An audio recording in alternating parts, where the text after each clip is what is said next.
We're going to talk tonight about the presidential debate that we've just seen on RTE. We'll talk also about the Dana statement that she made about further stars being made about her, which may damage her campaign. We'll talk a bit also about the proposals made today about mortgages that are in arrears. And with us are Niamh Lyons, who's political correspondent of the Irish Daily Mail, Charles Weston, who is personal financial editor of the Sunday Times, Mary Murphy of the Sociology Department at NUI Maynooth, and Karl Deeter of the Irish Mortgage Brokers Limited. If you'd like to comment on the programme, you can text us at 53131, place the word tonight before a comment, or send us a tweet at #B or email us at tonight@tv3.ie. Charlie, didn't hear what you said? Sorry, I'm in the Irish Independent, actually, Vincent. I'm very sorry. Who do you think did best on the presidential debate tonight? I don't think anybody kind of covered themselves in glory there. It was a very interesting ending to it with Dana's statement that was played in your news a few moments ago. I just think we haven't learnt anything new about any of the candidates in any debate.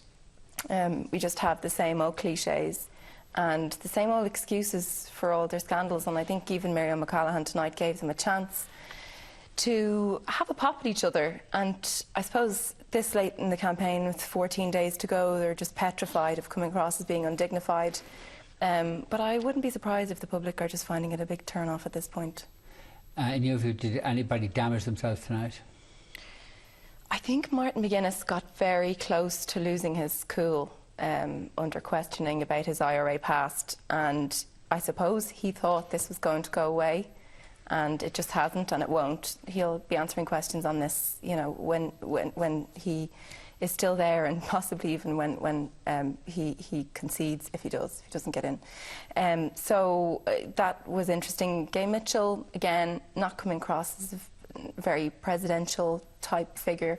At this stage, it's interesting that so many of his own voters seem to be abandoning him already. If we look at successive polls, say from the Irish Times one and the Red C Paddy Power one, more of the grassroots of Fine Gael seem to be going towards Sean Gallagher and Michael D. Higgins than Gay Mitchell. So that's going to be something they really are going to have to rally the troops over the next 2 weeks. Dana, again, looks to me like someone, although myself and Charlie were arguing about this, she looks to me like someone who doesn't want this job. And when she's canvassing, and even there in the debate tonight, she was silent nearly for the whole thing. And then she starts talking about the Constitution and referenda, and it's as if she's arguing about some EU constitutional amendment that's coming down the line. It just doesn't seem like she's up for this job at the moment, and obviously with whatever revelations come out tomorrow, she's already seems quite rattled about them, so we'll see. Charlie, what do you think? I don't think Dana was rattled. I think it was a very clever performance by her. I think she deliberately read out that statement near the end of that debate and left it all hanging there. What a bombshell. I think it was probably contrived. I think there is probably something coming out tomorrow which is pretty nasty, but she played very effectively for a sympathy vote. I thought she did it very cleverly.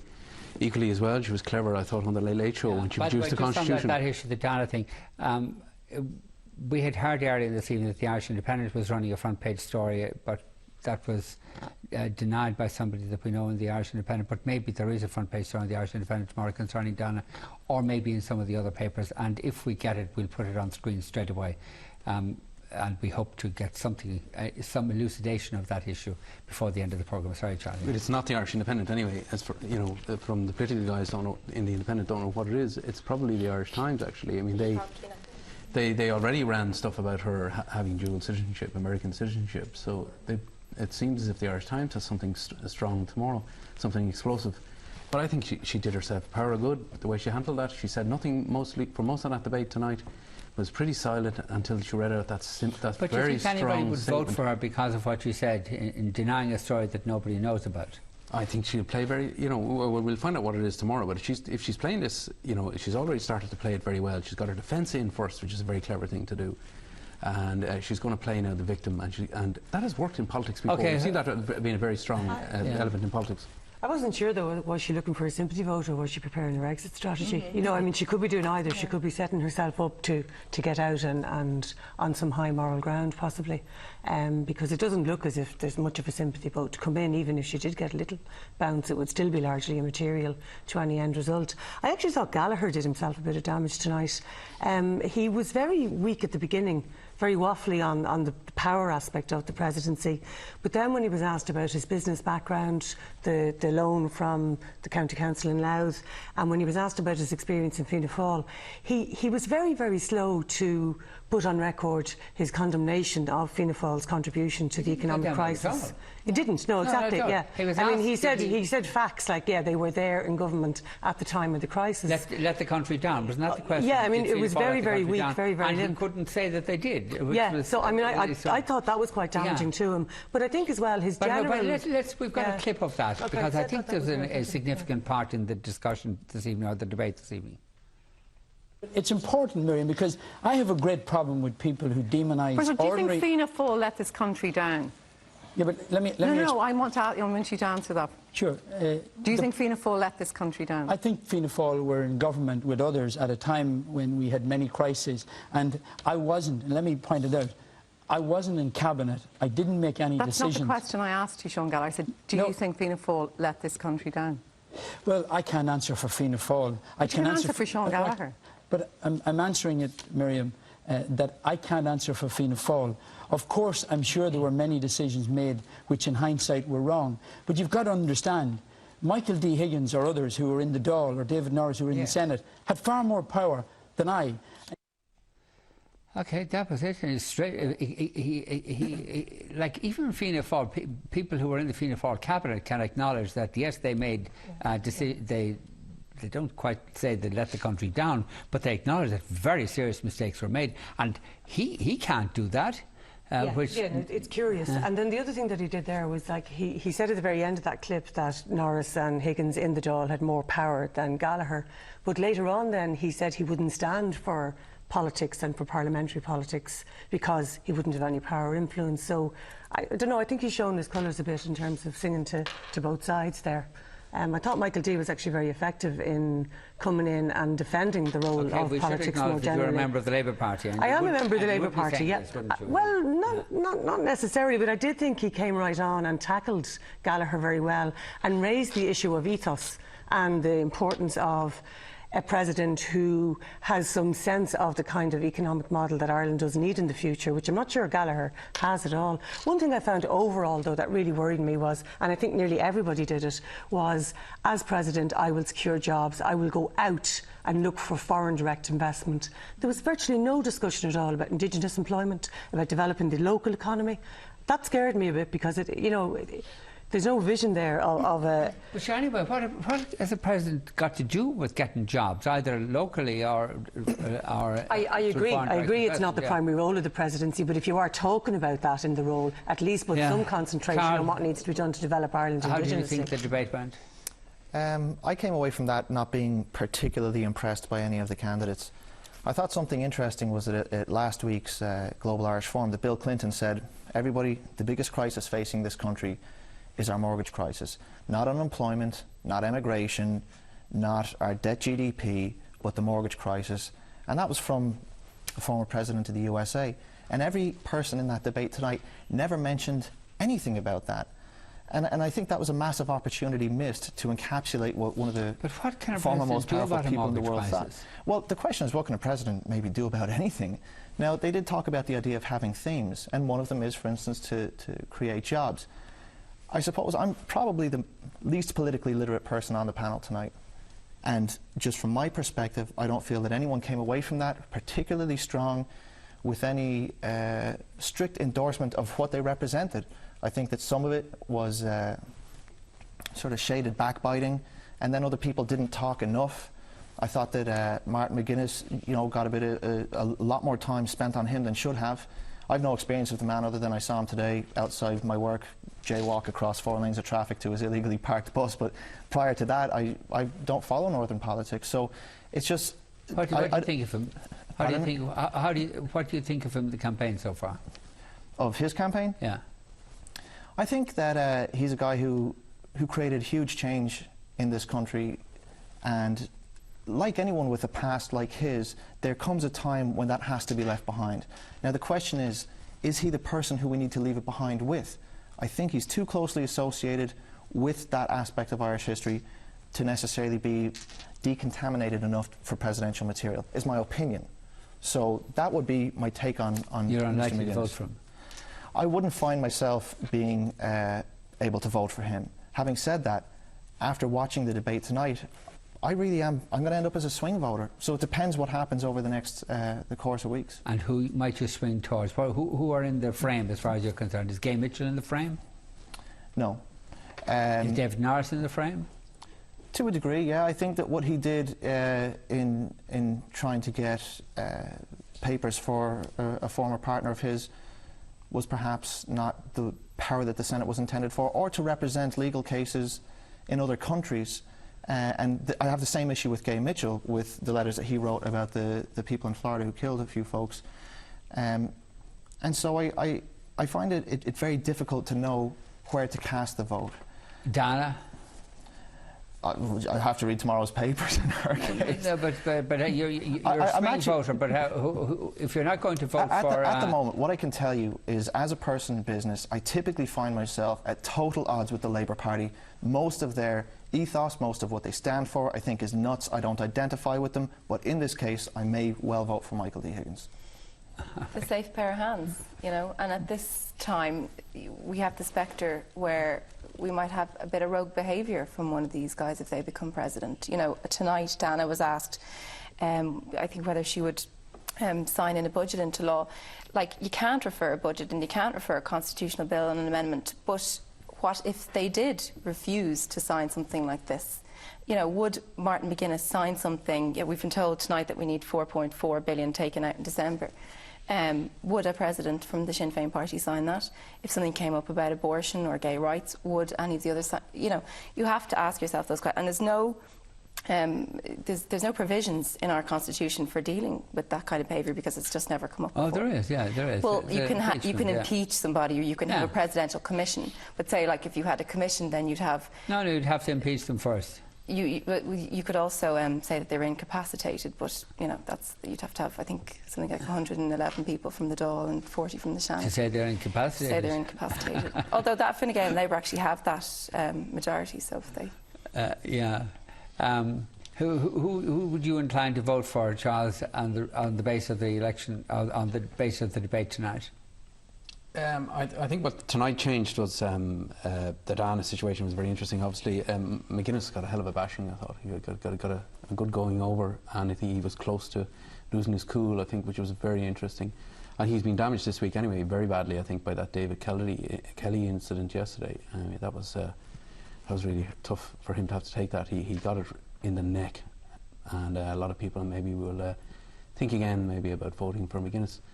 And more of that was repeated tonight, so I think that was very damaging for him. So I wonder if Mary Davis was weak as well, I thought, tonight. The issue of McGuinness's association with the IRA, or involvement with the IRA, has been right at the forefront of this presidential campaign so far. And those people who are going to vote for him have known that, who have said they're going to vote for him. No, but when a man whose father was killed by the IRA stands up to him and holds a photograph of his father in a frame, and confronts him and tells him, you're a liar, you're in the IRA, who killed my father. That was powerful stuff. That is the most powerful thing we've had in this presidential election. But will it change the vote of anybody who already had decided to vote for him? No, I think the preferences might change, and I think the preferences could be key in this, because a lot of these candidates are pretty weak, and the preferences are going to determine, I think, how this turns out. And he mightn't now be so preference friendly. He mightn't get those second, third preferences that he might have got up to now. And I think that's what maybe changed. Mary, my view is that Martin McGuinness is hoping to do really well, but not to win it. That he's hoping to boost the standing of Sinn Féin, and the polls suggest that that's already happening. But that he'd be utterly dismayed were he to win it, for he correctly realises this is a non-job. And he's got a real job up the road. Yeah, you felt even that, looking at it tonight, that he's a very doer kind of person. And yeah, I think the longer term game plan is to boost Sinn Féin's ratings, particularly in the south, and that it's working for them clearly. So he won't be too disappointed to lose it, and I don't think he will win it. I think you're right. I don't think he's capable of getting in the transfers. So the bigger question, I suppose, is where does it leave the politics and the balance of power in the South coming up to the 2016 general election, and that will be a really interesting space to watch. I think for me, though, one thing I just really wanted to sort of allude to was one of the ways that you can see even McGuinness already beginning to influence the nature of debate in the South was even tonight. There was actually, I thought, a relatively interesting debate beginning to open up on secularism and reviewing the Constitution, and Miriam started asking the different candidates their views about that.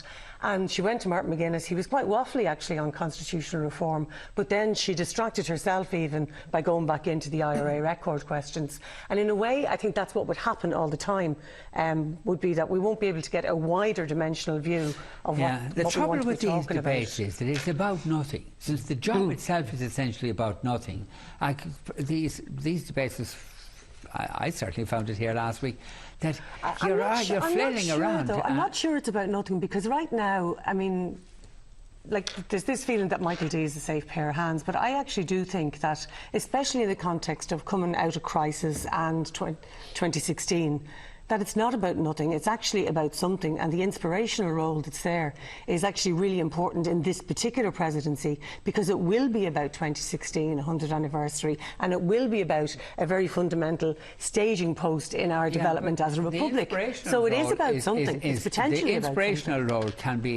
can be played out only with the permission of the government. That's the way things are. So if the government doesn't want the president to be inspirational and all that stuff, they can say just no. But if they do want the president to be inspirational, there is a very important transitional time coming up during which a president could have a lot of opportunities to be inspirational, and I would see that certain of them, including Michael D, would have very clear aspirations to be an inspirational presidency. I don't agree that it's about nothing.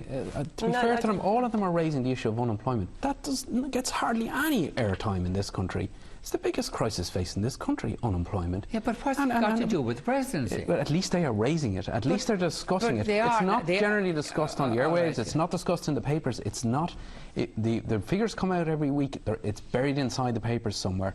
It's not the top issue on the news at 6 o'clock. Unemployment is a tragedy, a crisis in this country, and it's not getting the discussion it needs. At least these people are raising that issue. They were smart enough to put that front of their campaign. I remember an argument that, or a discussion that took place back in 1990 before Mayor Robinson was selected as the Labour Party candidate in that presidential election. And it had to do with Noel Brown, who was a member of the Labour Party at the time. A lot of people felt that Noel Brown should be the Labour Party candidate because he would symbolise the socialist ideal of a far more equal society and a far fairer society. And the fact that he would be running a campaign, although very likely wouldn't be elected, running a campaigning on those issues would in effect change the political milieu, change the political culture. But that hasn't been done at all in the course of this campaign. Nobody has taken it to change to change minds. I think a lot of this campaign it has basically become a proxy for the national mood, and I think that the candidates are trying to capture the feelings of whoever the biggest cohort of voters is. And in that process, the likes of Sinn Féin, for instance, want maximum PR so that they might not win something this time round, but they'll certainly be stronger runners in the next general election. And the danger of using that proxy as a national mood, and also saying, well, what can a president do? Well, it's no different than in general elections when politicians promise something and then don't deliver on it. So I don't know that it necessarily means that anything that they say they can or will deliver on. Certainly what it is they want to get a certain stall set out that identifies them, and that's why you hear people saying, I've been pigeonholed, I haven't set out my stall. The kind of language that they use is in that area. I must say I find it quite uninspiring, the whole presidential campaign. Sean Gallagher seems to have got a lot of attention in the last while. I suspect from people who are disillusioned with David Norris and maybe a little bit disillusioned with Mary Davis, and that independent vote was going in his way. Whether it will after tonight or not is another issue. He's not a politician. I mean, obviously his connections to politics are well documented, but the regular guy in the street sees him as one of these Dragon's Den judges. and don't see him as being tainted in the same way. And while Mary Davis could possibly capitalise on some of that, I think people see her as being a bit elitist. We have a clip of Mary Davis, and when Miriam O'Callaghan pressed her on the issue of how did she feel being on the board of a building society that gave 100% mortgages to people who are now in negative equity. And let's have a look at what she said. Can I first say that that was not a state appointment sitting on the ICS. Yeah, the ICS, yes, was a mortgage building society. But you feel guilty about those a people? leader. It was not a leader in 100% mortgages. I've always acted with integrity and taken my responsibility But you feel guilty about on those any people board. who are now going to lose their homes, perhaps? If we knew then what we know now, of course things would be different and decisions would be made in a different way. Absolutely, I accept that. Of course they would. But what I am saying is ICS was not a leader in that situation. OK, we're coming back. I think the inability to say, yes, that was wrong, we made a mistake, and it was a very weak answer. ICS was not a leader. You know, we followed the herd here. Somebody else started it, First Active or somebody started it. We followed. Everybody did that. Her defence was terrible on that. She was caught out on that one, I think. It was a good question, and she was very, very weak on it. Let's face it, she's the Kango queen, you know. And what was she doing on ICS's board anyway? I mean, what experience had she? Obviously, the bankers didn't know a whole lot about banking, but really, what did she bring, to be brutal about it? What did she bring to that board? Yeah, and you could say the same about the Dublin Airport Authority. What expertise did she bring to that board? I assume that the prominence she got as chairperson of the Special Olympics gave her a certain cachet, and that people thought that it would be nice, touchy-feely stuff to have her on the board of Building Society and Dublin Airport Authority, and that was the point of it, I think. Yeah, well, it's where all of this went wrong, wasn't it? You know, I mean, I think you need to bring in. Boards were for like signing off on big super payments for people. It was Celtic Tiger era. There was slush funds to go hither and yon. You know, probably free flights thrown in, whatever. That's, you know, boards didn't feel the need to make important decisions or act with you know, due diligence for the time ahead. I think if you look at the language she uses again, it's interesting. Like Charlie said, ICS was not a leader, so instead I partook in being a follower of bad practice. In hindsight, I didn't know. Therefore, the implication is I lack foresight. So if you actually interpret what she's saying, she only points out her own incredibility. Yeah. All right, I made the point that I don't think that there's like one of the problems about these debates is that there's not an awful lot to it, because in my opinion there's not an awful lot to the job. But before we go on and talk about the mortgages issue, can I just ask each of you, not how you're going to vote, but who do you think will win? Oh, I think Michael D. Higgins might win. Probably Michael D. as well. I think there's a fatigue factor setting in here for people as well. We've had too many debates at this stage. You know, I mean, it was a debate yesterday and a debate today. Today FM yesterday, RTE tonight. You had it last week. I mean, how many more of these can we take? There's one more. Pat Kenny has it on Frontline next Monday. No, but like there's loads of little debates as well. I mean, there was 2 already today. There was one at 7 o'clock in the morning. So there's loads of them going on the whole time, you know, but obviously not televised or ones, but like... Mary, who do you think, you're going to say Michael D is going to win, but if Michael D weren't to win, who do you think would win it? Well, no, I do think Michael D will win, and I don't think anybody else will. But if Michael D weren't to win, who do you think would win it? But I mean, I think there's good reason he'll win it, because he's attracting transfers, because he is inclusive. No, we're not going to say it. If Michael D isn't going to win it, ruling Michael D out, who do you think will win it? Well, I mean, if you look at where the opinion polls are up to now, I mean, it does seem that Michael D and Gallagher were the only 2 that looked as if they had the potential to win it. I do think Gallagher did himself a bit of damage there, and I'm not sure he'd sustain that 20s in the poll at this stage. Norris isn't going to come back. Mitchell... Norris did better than he's done before, I thought. I don't know. I thought he was very lacking credibility in a lot of his answers. I thought he was hysterical on the television news last night, but I thought he was better tonight. Yeah. I still don't think he's going to pick up significantly. My suspicion is that Michael D. Higgins will win. If I was to call a 2nd and 3rd place, I think that Norris and McGuinness won't be far off each other. I think that Sean Gallagher made some gains in the polls, but now that the spotlight is turned on him, it may actually cause him to recede back to his prior starting point. That thing tonight, though many people mightn't have noticed it or caught on to it, will be, I think people will come back again and again to his equivocation when he couldn't criticise Fianna Fáil, and that's that's the mark of a gene pool Fianna Fáiler, isn't it? It's deep in his DNA, isn't it? Yeah. Okay, let's talk about the mortgage issue and the report that was issued today. What do you think of the proposals, Karl, that were issued today on the mortgage issue? I think we're continuously taking baby steps towards where we need to go. The proposals today basically set out a stall of a few different solutions, all of which involve transfer payments of some sort. I suppose what would be the ideal thing, I suppose, that's what we should cover first, and it would be to bring in a Chapter 13 style personal insolvency You better explain regime. what that is. So basically in the USA, they have a form of financial rehab, that they come up with a court-designed repayment plan and you enter into it. It stays on your credit history for 10 years, you can't obtain extra credit, but if you do it, all of your debts are discharged over that time. It's a very good way of taking a real-life situation, getting all of your creditors around a table and coming up with a single plan. What we have today doesn't get all the creditors around the table. It doesn't deal with the shortfall if a house is sold for less than what its value is, or less than what the mortgage is, sorry. And I think it is effectively filling the minimum requirements that the likes of the IMF want to see in a piece of legislation like this. What do you think of it, Charles? I think it ticks a lot of the boxes, but it's taken a very long time to get here. This is the third official report now we've had on mortgage arrears. Declan Keane, the KPMG accountant who chaired this group of civil servants, was involved in the previous two reports we had from the Mortgage Expert Group. Why the Mortgage Expert Group didn't come up with some of the stuff that was proposed today, I don't know. Another interesting thing is, implicit in this report today is the fact that tens of thousands of people are going to be have their houses repossessed. Now they'll get a chance to stay in those houses, but they won't own those houses, and that's implicit in what's in this report today. There's schemes which will allow them to rent back their houses off a local authority or a housing charity, but implicit is the government actually facing up to the fact that a lot of people have mortgages which they will never ever be able to service. And those people will just have to hand back. You said it ticked after the boxes. What boxes? Well, it ticks the biggest box that needs to be ticked, and Karl mentioned it, is, you know, and particularly if you're going to give back your house, if you can't manage your mortgage, what happens to the shortfall? You will still owe money to the bank. How do you deal with the fact that there's a big shortfall there? There's a balance that you still owe to the bank. How is that going to be dealt with? And this is this personal insolvency legislation.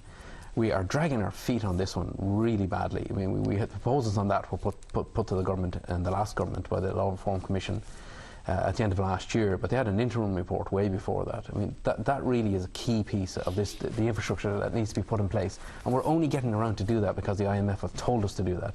Every civilised society has a personal insolvency regime. Well, we have it here. We have a very antiquated version of it. Yeah, it is an antiquated version, but we have one. But it's not suitable for mortgages. It was never designed for what we have at the moment, and we need to update that. Desperately need to update that. And it takes the IMF to come in and tell us to do that. That's pretty shameful for us, really. Mary, sorry, Niamh? Well, I think the document itself, I don't know if you looked at it today, it's impenetrable. So who is this report for? It's for the banks, I think. You know, we have pretty much 4 broken promises that come directly from the programme for government. There was a promise to increase the mortgage interest supplement, to extend the mortgage interest relief, which some people voted for Fine Gael purely on that promise that was made on the doorsteps, and that's in the programme for government. There was talk of insulating people from the ECB interest rate hikes, and there was talk of turning MABs into a body that would have teeth and would be able to fight on people's behalf. And we basically have an explicit reference to each of those things in this report. And now it gives the government an excuse to say, sorry lads, we're not going to do anything about mortgage interest relief. You know, like the idea that there are still some guys out there, not the Shawnee Fitzpatricks or the Michael Fingletons, the guys who actually came up with the idea of a 100% mortgage or a 100% mortgage, that this was sold as a pup to people who weren't stress tested properly, and that those people now have to rent their house that they've paid money for. It's just laughable. It's laughable, and I honestly don't think this will go down very well with people at all. What do you think should be done? That the state should bail out people who... Do you know what they're going to have to do to implement either of the 2 new little proposal groups that they have? They're still going to have to look at how people are faced in terms of earnings or whatever. If the government actually wants to do it, I reckon they could very easily have a look in any single household. You know, are both people unemployed? Do they have kids? And are they in negative equity? And if that's the case, then some sort of package could be come up with. We're not talking about a complete blanket write-down, but we're talking about something along the lines of, okay, well, you know, cut off, sort of let them let them. Sorry, you're distracting me because you're flinging things around there. I'll jump in there. An interesting thing that was on page 14 of the report is that they put a figure on the negative equity in this country, 14 billion. So that's the price of moral hazard, because in the past we said we can't have any debt write-downs. But that not be for everybody. I mean, I'm literally talking about the people who don't have income coming in. So there are some people out there that can make certain repayments, but we've seen in the past that banks are leaning on people to the point where they're saying they're not even allowed to make a lesser payment, they're not even allowed to go on to interest only.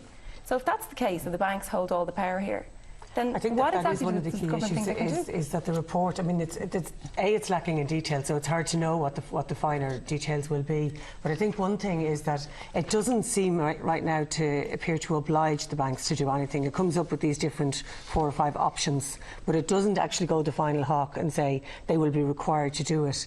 And the new money advice or mortgage advice service doesn't also seem to, that the hope was that might have had some power to instruct banks to implement certain options. It doesn't look like it's going to have that kind of power. So there's some fault lines there. I think that would be quite worrying going down the line. Yeah. Foreign-owned banks. No, I can't see any incentive for the foreign-owned banks. Take, for example, Bank of Scotland, which are no longer active in this market. They don't have operations here, but they have a legacy of mortgages that they're still servicing. What incentive is there for them to get involved? There is for the likes of the AIBs, the EBSs, the Bank of Ireland's. They're all state-supported. They're known as covered institutions. But foreign-owned banks, I mean, we'll probably look at some of this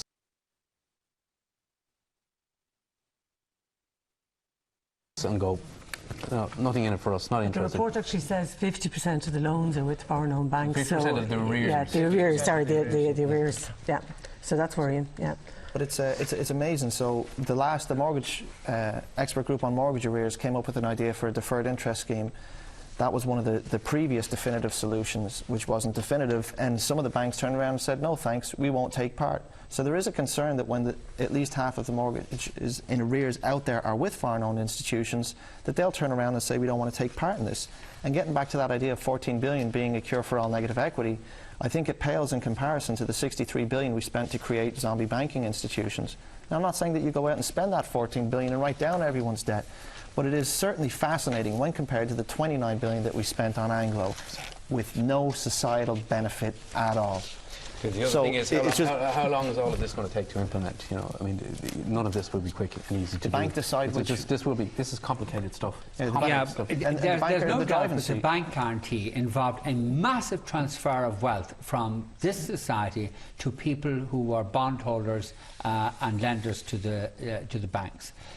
That was the ultimate significance of what this was about. Now, there's a danger that if we bail out the people who are in negative equity on mortgages, and there are ways of doing it without that necessarily happening, that again there will be a transfer from this society as a whole to those people, who do not include people who were too poor to get mortgages in the first instance.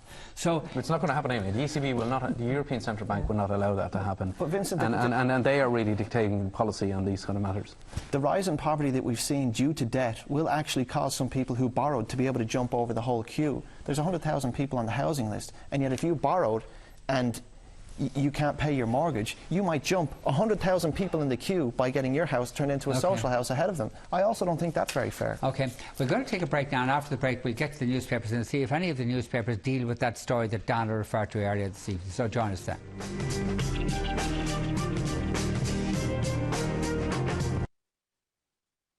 Quinn Direct.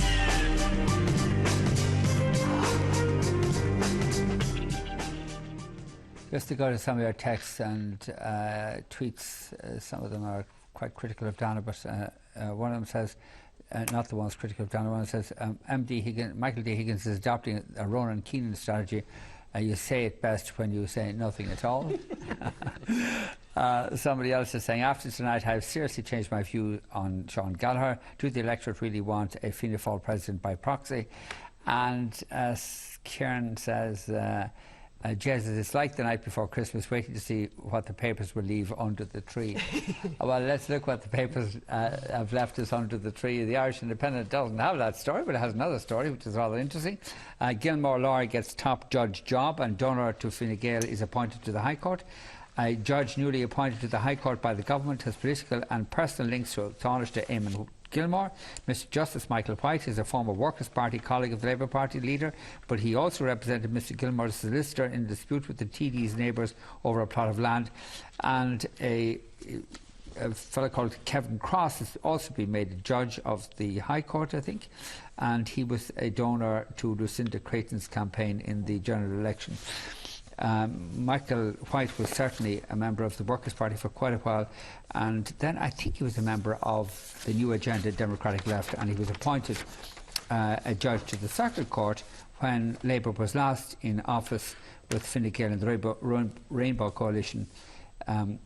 Here we have also a story. Dana warns of more family claims. Dana, pictured arriving at RTE last night's primetime debate, claimed that further allegations would be made against a member of her family. In a bizarre intervention towards the end of the presidential debate, she said her lawyers had been instructed to forensically investigate a particular communication. Dana said the allegations attempted to implicate her and destroy her character. She refused to elaborate, leaving viewers mystified. In the Irish Times, Noonan confirms harsher budget in prospect. Minister to Act on proposals by the Fiscal Advisory Council. A harsher than expected budget is in prospect in December after Minister for Finance Michael Noonan last night confirmed an adjustment to about $4 billion instead of the $3.6 billion planned. Also there, up to 10,000 homeowners could enter mortgage to rent scheme. And down at the bottom of the Irish Times front page, they have an interesting story, which is Clinton travelled to Global Forum on O'Brien's private jet. That's Dennis O'Brien's private jet. Former US President Bill Clinton travelled to the Republic for the Global Irish Economic Forum last weekend as guest of Dennis O'Brien on the billionaire's private jet. Mr Clinton flew into the country from the US on Mr O'Brien's Gulfstream 550 MYBJK, whatever that is, on Saturday and left again on the jet after 36 hours in Dublin, according to sources. In the Irish Examiner, I'd rather burn my home than rent it off the banks. A struggling mortgage holder hits out at report. Over on the right, only 3% of jobless better off on the dole. The Irish Sun, I'll go back to that story in a moment. The Irish Sun, Giggs' wife in street scrap with mistress. United Stars, amazing row. Great. They're on to get Mrs. Dana. And the Irish Daily Mail, betrayal of homeowners, government ditches election pledge to increase mortgage relief.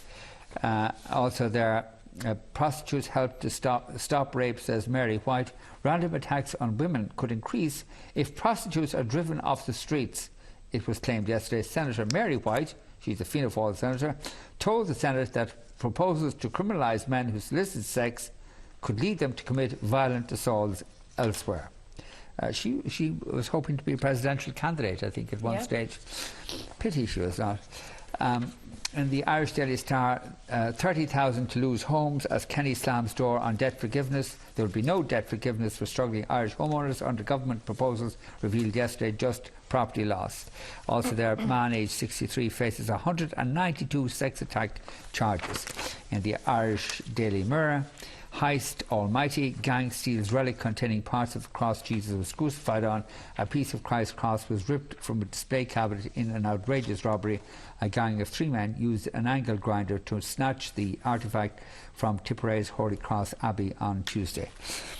I wonder how anybody could possibly know that that was a piece of the cross that Jesus was crucified on. Anyway, disappointed that there's none of the papers are revealing the story that Dana referred to. It was a stunt. I told you it was a stunt. She's trying to generate sympathy, and it's brilliant stunt. Fair play to her. A parish gazette or something like that. It certainly doesn't seem to be in any of the big papers. Yeah, it's not that it couldn't be on the inside, but I'd imagine it would be. It had to be carried on the front page. Maybe her lawyers are delaying it. Maybe there is something coming, but she's playing a stormer. If it is, she'll kill it maybe, but and what get does sympathy. it do to come out and say something? I'm honestly not sure that will garner any support. She's a victim. She's presenting herself as somebody who's been unfairly taken. Though I don't know. No, she's presenting herself as somebody who's been unfairly taken out here by the media. You know, the Irish Times is a pretty responsible paper, but she talked about low standards in journalism, which I thought was quite an incredible thing to say the other day. Let's go back to the front page of the Irish Examiner. It has an interesting story, and it is only 3% of jobless better off in the dole, and it reads, research has given lie to the notion that most unemployed people are better off in the dole than taking up a job. Only 3% of unemployed people would have more money if they continued to claim social welfare than rejoining the workforce, the ESRI have found out. The think tank's report, which will be published today, finds the vast majority of unemployed people would see their income at least double if they took a job. God, how many television programmes on RTE have we saying well, saying the opposite? We saw Frontline last Monday night perpetuating that myth that you are better off on the dole, when actually when you do the figures, as that says, only 3% are better off on the dole. It depends on the circumstances. A family with kids do extremely well on social welfare, and if you get rent allowance, you do well. And Joan Burton herself acknowledged that was a poverty trap. But where rent allowance is extremely generous. Rent allowance is generous. I think what this report is saying, in the main, it's not the case. We've got to leave it. That's it for now. For more tonight's programme, I've gone to TV3.ie. But this next from us tonight. Good night.